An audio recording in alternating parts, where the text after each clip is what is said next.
ఆ రమణీగణంలో అందరికంటే విస్పష్టంగా అత్యంత సౌందర్యంగా ఉంది. అక్కడ ఉన్న వాళ్ళందరిలో కూడా అత్యంత సౌందర్యవతి అంటారు. అందరికంటే కూడా విస్పష్టంగా చాలా, అందులో డౌటే లేదనమాట.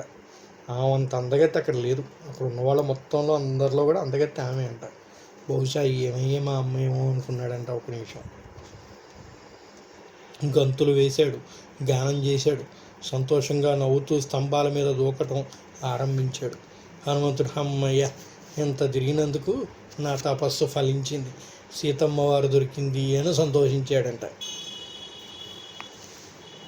కొద్దిసేపు మండోదరిని చూసి ఆమెయే సీత అనుకున్నాడు. ఎందుకంటే మండోదరి కూడా మహాపతివ్రత అండి. ఆమె ఎంతో తెలివికలది, ఎంతో బుద్ధిమంతురాలు.